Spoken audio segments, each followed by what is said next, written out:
दोस्तों, मेरा नाम रुचिका गुप्ता है और ये घटना तब की है जब मैं अपनी कॉलेज की पढ़ाई को पूरा करने के बाद कोई अच्छी सी नौकरी की तलाश में थी।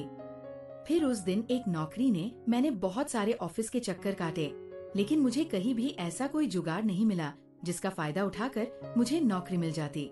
लेकिन फिर मैंने हार नहीं मानी और मैं वैसे ही लगी रही।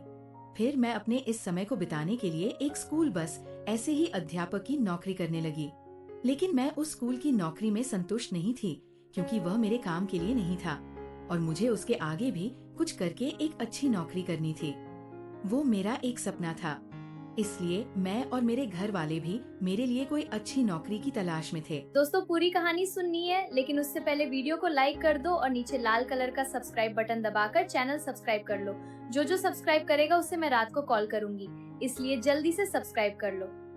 क्योंकि वह मुझे बहुत अच्छी नौकरी करता हुआ देखना चाहते थे, जैसे किसी बैंक की नौकरी, किसी बड़ी कंपनी में नौकरी जिसको करने के बाद मेरा भविष्य अच्छा हो। दोस्तों, मुझे मेरे एक बहुत अच्छे अंकल हैं जो मेरे पापा के बहुत अच्छे दोस्त हैं और वह पंजाब में रहते हैं। उनका नाम करमचंद है और वह बहुत पैसे वाले हैं। दोस्तों, उनके बहुत से लोगों से बहुत अच्छी जान पहचान है। इसलिए मेरी मम्मी ने उन्हें एक दिन मेरी नौकरी के बारे में बात करके उनसे मेरे लिए कोई अच्छे काम करने के लिए कहा।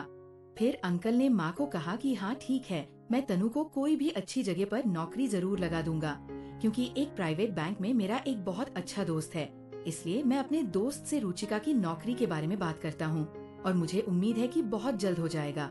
फिर करीब 4 दिनों के बाद अंकल का मेरे घर पर फोन आया और तब वो कहने लगे कि उन्होंने अपने उस दोस्त से मेरी नौकरी के बारे में बात की है और उनके उस दोस्त ने मुझे दिल्ली इंटरव्यू के लिए गुरुवार के दिन बुलाया है। अब मम्मी ने उनको जाने कहा, ठीक है, रुचिका गुरुवार के दिन दिल्ली अपने उस इंटरव्यू के लिए पहुंच जाएगी।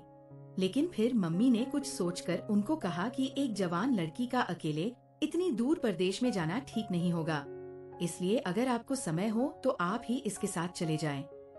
तब अंकल ने कहा कि मुझे तो इन दिनों बहुत काम है, इसलिए मैं इसके साथ नहीं जा सकता, लेकिन हाँ, मैं यहाँ से अपने उस दोस्त को फोन कर दूंगा और कोई चिंता की बात नहीं है, क्योंकि मैं इसका वहाँ का सभी का काम फोन पर बात करके करवा दूंगा और अगर इस बीच मुझे थोड़ा सा भी समय मिला तो मैं कोशिश करके इसके साथ चला जाऊंगा। तब मम्मी ने उनको कहा कि ठीक है, जैसा आपको अच्छा लगे, लेकिन आप बस इसका काम जरूर करवा दो। फिर मंगलवार के दिन मेरे अंकल का फोन आ गया। उन्होंने मम्मी को कहा कि उनकी बात अपने दोस्त से हो चुकी है, मेरा इंटरव्यू बुधवार के दिन हो जाएगा और अब भी वो मेरे साथ दिल्ली चले जाएंगे। उन्होंने मेरे काम के लिए समय निकाल लिया है।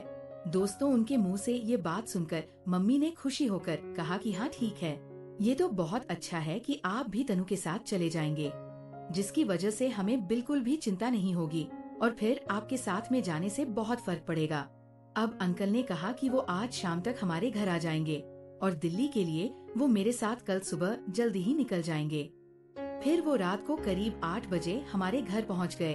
उनके आने के बाद माँ ने उनको खाने के लिए पूछा, लेकिन उन्होंने मना कर दिया। वो कहने लगे, मैं खाना खाकर आया हूँ। कुछ देर बाद माँ ने उनको चाय बनाकर दी। फिर हम सभी लोग साथ में बैठकर कुछ देर बातें करे रहे और उसी समय अंकल के लिए माँ ने बिस्तर लगा दिया और फिर हम सभी जाकर अपनी अपनी जगह सो गए। फिर अंकल अगले दिन सुबह 5 बजे उठकर मैं और अंकल दिल्ली के लिए रवाना हो गए। कुछ घंटों के सफर के बाद हम दोनों दिल्ली पहुंच गए। वहां पर पहुंचकर अंकल ने मुझे नाश्ता करने के लिए पूछा।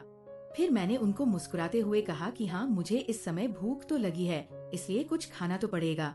और फिर हम दोनों एक रेस्टोरेंट में नाश्ता करने के लिए जाकर बैठ गए।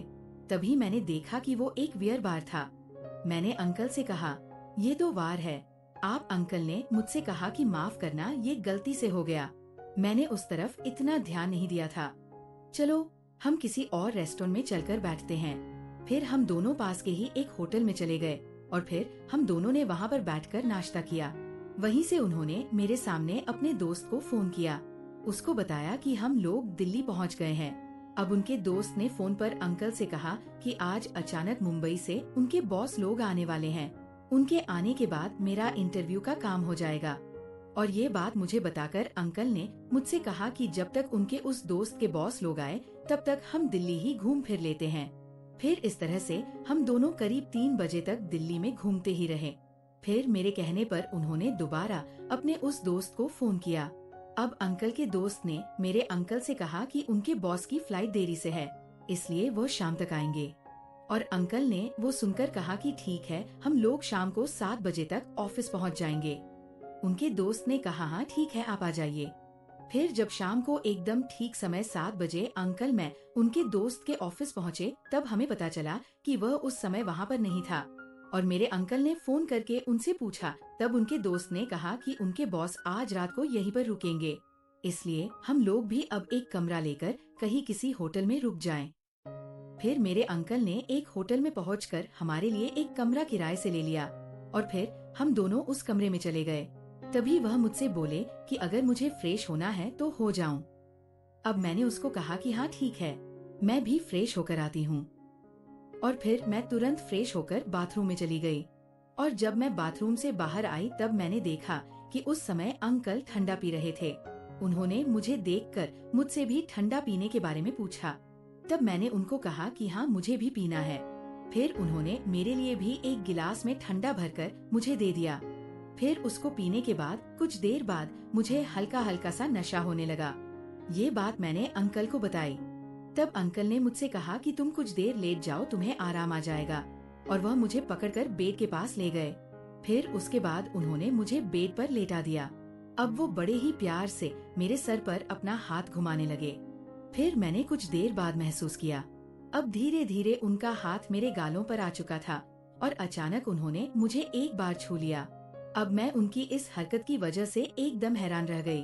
मैंने उनको कहा कि आप ये क्या कर रहे हैं अंकल? उन्होंने मुझसे पूछा कि क्या हुआ, और वैसे भी आजकल यह तो आम बात है और फिर किसी और इसके बारे में पता भी नहीं चलेगा। अब मैंने उसको कहा कि नहीं, ऐसा मुझे करना बिल्कुल भी पसंद नहीं है और आप वैसे भी मेरे अंकल हो। और उसे उन्होंने मुझसे कहा इस बात से क्या फर्क पड़ता है, और मुझसे ये कहकर वो मेरे पास लेट गए और अब उन्होंने मेरी शर्ट के बटन खोलने शुरू किए।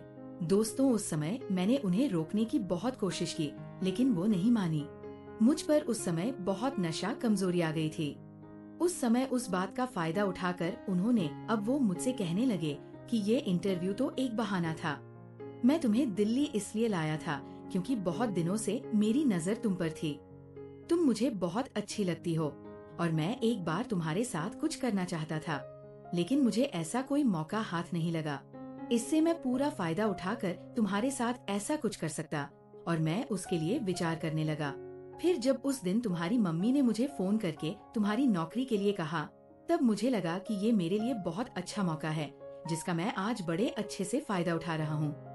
दोस्तों, मुझे उनके मुंह से ये बात सुनकर अपने कानों पर बिल्कुल भी विश्वास नहीं हो रहा था और फिर मैंने ये सभी क्या और कैसे करना है इसका विचार बनाया। दोस्तों, मेरे बहू अंकल मुझसे जब ये सभी बातें कर रहे थे, उन्होंने मुझे ये सच्चाई बताई। तब मेरे नशा एक ही झटके में उतर चुका था।